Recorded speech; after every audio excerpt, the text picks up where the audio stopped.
আমি ওরে দেখার পর আমার জানি মানে হঠাৎ করে কেমন একটা ধাক্কা লাগলো, পরে আমি ইয়ারে হাতটা ধরে আমি মেয়েটার বিয়ে করতে চাই। পরে আবার আমি ওর ভিডিও করার পেছনে কারণ হচ্ছে ও বিয়ের 3 দিন পর থেকে আমার মাথা পাগল করে ফেলছে। ওর টাকা লাগবে, কি করবে? সিনেমা বানাবে। এই সিনেমা বানানোর কথা বলে সে টাকা লাগবে করে কিছু টাকা তারে দিলামও। তারপরে ভাবলাম নাটক বানাক সিনেমা না করে। সে নাটক বানানোর নাম করে সে ওই টাকারে খাইলো দাইলো উড়াইলো, এই করলো সেই করলো, কি করে না করে, পাগলামি ছাগলামি।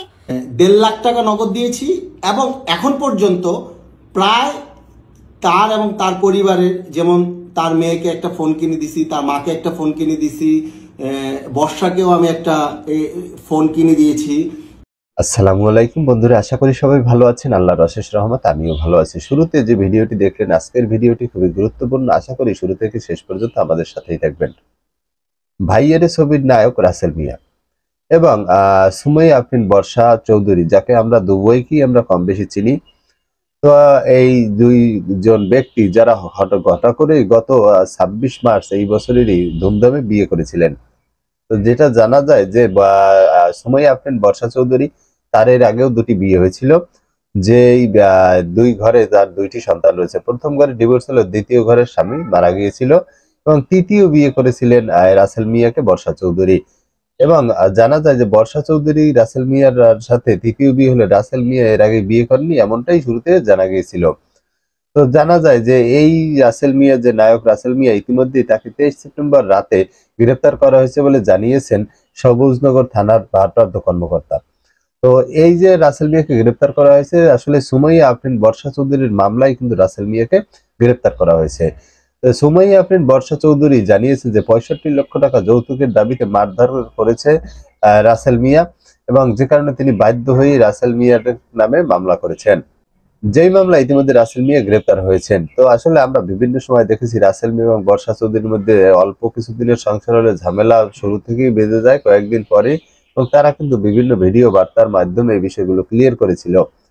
তো রাসেল মিয়ার প্রথম বিয়ে তিনি বলেছিলেন, কিন্তু বর্ষা চৌধুরী দাবি করেছেন যে রাসেল মিয়ার এটি প্রথম বিয়ে না, রাসেল মিয়া এর আগেও বিয়ে করেছেন, তার সন্তান রয়েছে, যেটা তিনি গোপন করেছিলেন।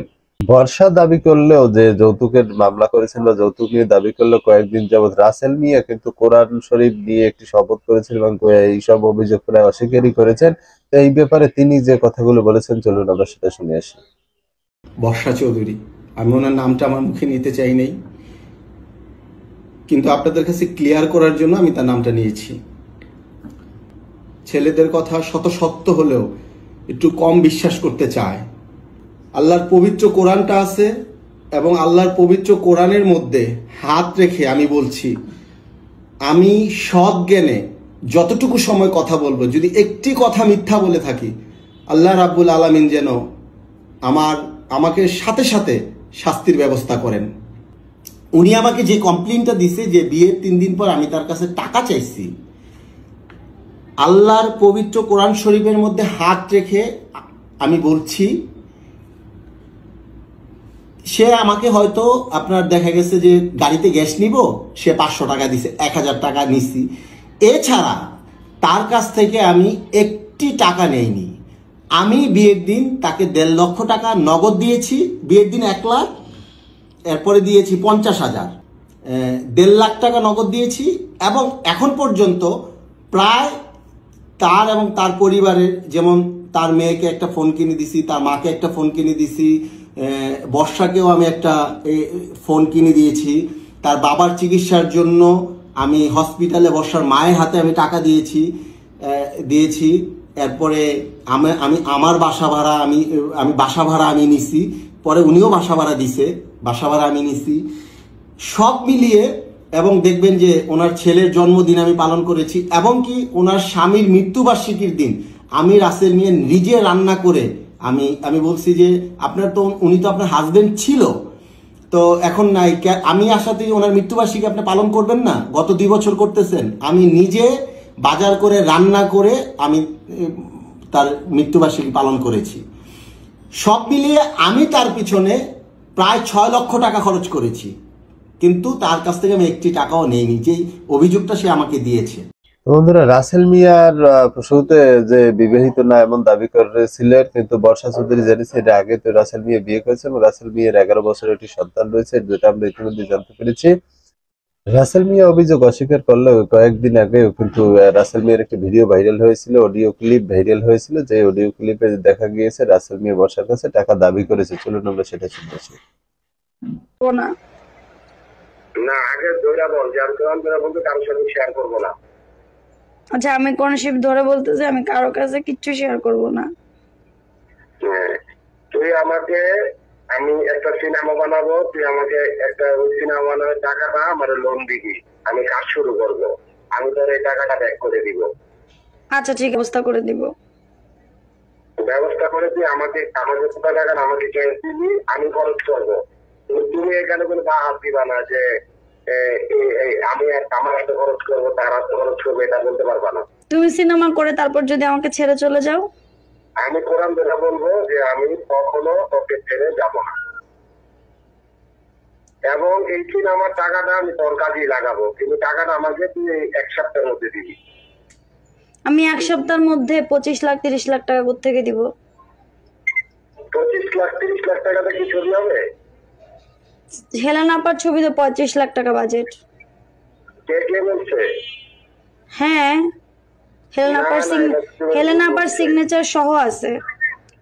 হ্যাঁ, হেলেনা আপার সাথে আমার কথা হয়েছে। না না, এটা অন্য ইয়া। না না, এটা অন্য ইয়া না। কেন, তোর কাছে না 85 লাখ টাকা আছে বললি ডিপোজিট? আমার কাছে ডিপোজিট নাই, আমার ফ্ল্যাটের টাকা। আমি ফ্ল্যাটের টাকা কিভাবে আনবো ফ্ল্যাট বিক্রি না করে? না, আমাকে 1 সপ্তাহের মধ্যে দিতে হবে, এবং এটা আমি তোমাকে ব্যাক দিব এনি হাউ। 1 সপ্তাহের মধ্যে দিব কিভাবে? মিনিমাম তো আমাকে 2-3 মাস সময় দিতে হবে। আমার ফ্ল্যাটের টাকাটা তো আমার এনে দিতে হবে। আমি 25 লাখ টাকা দিতে পারবো। 25 লাখ টাকা কেন? টাকা যদি এখন বায়না করে, বায়না তো 25 লাখে করে, তারপর তো রেস্টের সময় বাকি টাকা দেয়। তাহলে আমাকে 1 সপ্তাহের মধ্যে দিতে পারবা? আমি 1 সপ্তাহের মধ্যে কেমনে পারবো? আমি মিথ্যা বলি না রাসেল, তুমি জানো। আমি মিথ্যে বলি না, তুমি জানো। তুমি আমার কাছ থেকে আমার জানটাও নিতে পারবা যদি তুমি আমাকে ভালোবেসে নিতে চাও। আচ্ছা, আমাকে তুমি এখন এই 1 সপ্তাহের মধ্যে আমাকে কিছু টাকা দিতে পারবা? কিছু টাকা বলতে? যেমন 10-15 লাখ টাকা। 1 সপ্তাহের মধ্যে আমি 10-15 লাখ কোত্থেকে দিব?